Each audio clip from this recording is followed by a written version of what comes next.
Many of you may have been unfortunate enough to have seen this vile video of a TikTok influencer mocking Charlie Kirk's death. Bitches, let's all join hands and bow our heads in thoughts and prayers for Charlie Kirk. Thoughts and prayers for Charlie Kirk. Well, that's how it started. And here's how it went. Well, since I posted those two videos, my life has been completely turned upside down, and I have been thrown into what I can only explain as literal hell. And if you can believe it, things for this woke leftist just got a whole lot worse. Hey gang, it's me, Dr. Steve, your patron professor, here to help you make sense of the madness as the far left desperately tries to stop the unstoppable rise of a new conservative age that you're making happen all over the world. So if you want a front row seat on how you continue to change the world in ways you never even imagined, make sure to smack that bell and subscribe button. Meet Megan Farina. She's a TikToker with hundreds of thousands of followers. She was one of an infamous group of morally vicious progressives across the nation who openly mocked and ridiculed Charlie Kirk's assassination. But she brought this thing to another level. She decided not only to mock Charlie, but to mock the very idea and practice of thoughts and prayers, the very means by which people during such a time find comfort in the face of such an unspeakable tragedy. They were profaned into vicious weapons of scorn and ridicule. Bitches, let's all join hands and bow our heads in thoughts and prayers for Charlie Kirk. Thoughts and prayers for Charlie Kirk. Thoughts and prayers. Thoughts and prayers. Well, obviously that didn't sit well with a lot of people who were frankly shocked and appalled at such a disgusting display of degeneracy, of basic human dignity, and she found that out the hard way. MAGA protesters have shown up to my house, driven through my private neighborhood, sent me hate mail, left notes on my boyfriend's office, and my own neighbor has offered to share my whereabouts with the internet. Yes, you heard that correctly. My neighbor has offered to share my whereabouts with the internet. We have been traumatized and stripped of our privacy, all because I said Charlie Kirk, who did not believe in empathy himself, did not have mine. I think the most ironic thing is that my life and my family's lives have been torn apart over my words on the internet by the very people who support Charlie Kirk and are always yelling the loudest about their First Amendment right and freedoms of speech. And while I realize and believe strongly that words have consequences, there is nothing that I did or said that even deserved a percentage of what happened to me and my family. Yeah, of course not. Yeah, it's all about you. All about you, is it? She lost all empathy for Charlie. That's what we saw in that original video. A total and complete disregard for any sense of empathy for Charlie and his family. And yeah, what does she do? She turns around and demands empathy for herself. She mocked a real victim of murderous violence, only to turn around and claim herself to be the true victim in all of this. She got caught deliberately posting herself in one of the most morally heinous, disgusting displays of inhuman behavior, only to turn around and accuse MAGA folks of being inhuman. Now, this kind of moral hypocrisy at one level is pretty straightforward. When you cross the line of basic human decency, you do open yourself up for, shall we say, highly visceral responses. And the strangest thing here, she doesn't seem to even remotely be aware how that was the very argument that so many leftists made for why Charlie deserved what happened to him. Yeah, I mean, you remember that MSNBC commentator who rightly got canned for saying this, but when we were still learning the details of what happened and Charlie was being rushed to the hospital, this guy actually made the argument that Charlie, well, he could have been shot by a MAGA supporter who was firing his gun in the crowd or in the air. And if that wasn't absurd enough, this guy went on to actually blame Charlie for his own assassination. What are you going to do? Charlie is a man of hate, and hateful thoughts lead to hateful words, and And hateful words lead to, hateful actions. Well, isn't that fascinating? If you engage in human behavior, aren't you inviting comparably inhuman responses?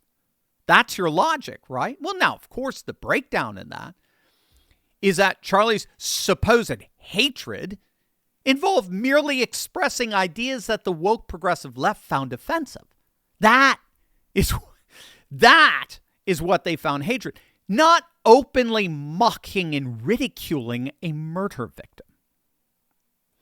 And unfortunately for this woman, that video that attempted to make her the victim, let's just say it made things go from bad to worse. Wait until you see what happened next. But first, gang, it does look as if Congress is about to pass the crypto market structure bill before year end. We're just talking in weeks from now, even with government shutdowns happening. Now, think about that. When regulators are fighting to get crypto legislation done this fast, they know something the average person doesn't. They're racing to put America at the center of the next financial revolution. Eric Trump just announced they're tokenizing real estate projects through their new crypto coin, World Liberty Financial. And the Trumps have openly declared that crypto is one of the greatest assets of our time. Now, this is why you need to do what I've been doing, and that's learn about DeFi, decentralized finance. Well, it's still early, before it absolutely explodes. And we're talking about a worldwide explosion. My great friends over at Prime DeFi specialize in teaching everyday people how to build generational wealth through conservative crypto and DeFi strategies. They've been helping me with my own portfolio, and they're absolutely mind-blowing. They're not talking, we're not talking about meme coins or get-rich-quick schemes.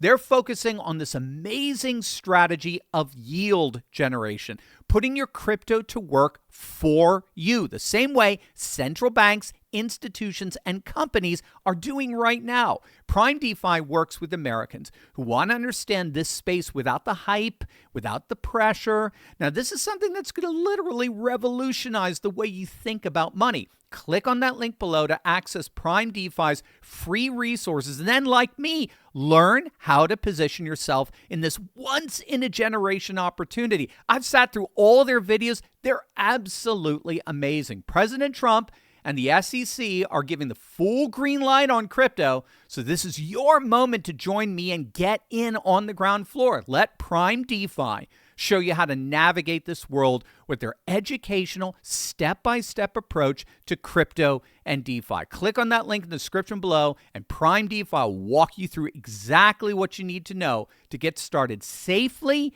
and strategically, just like they've done with me. Click on that link below right now. What really seems to be happening at a wider social level is what Stanford psychologist Albert Bandura calls moral disengagement. Basically, it's the mental gymnastics that allows otherwise good people to do really horrible, terrible things without feeling the least bit guilty about it. And his concern is that social media is actually exacerbating this condition. Over the last few decades, researchers at the University of Michigan have surveyed the empathy levels of college students, and their most recent findings have been, frankly, their most concerning. When compared to students from the 1980s, today's college students score 40% lower on empathy tests than students in the 80s. 40% lower on empathy. And guess when the biggest drop occurred? Right after 2000, exactly when social media began to take off.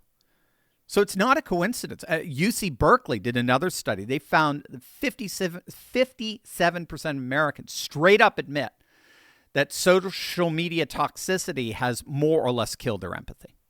In other words, it's hard to care for someone online.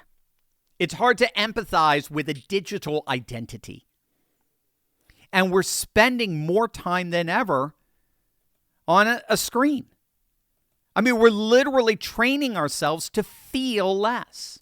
Now, you combine this implosion of empathy online with the hyper-partisanization that's been happening as our nation grows more and more divided, where politics now literally infests everything from our late-night television shows to our Bud Light.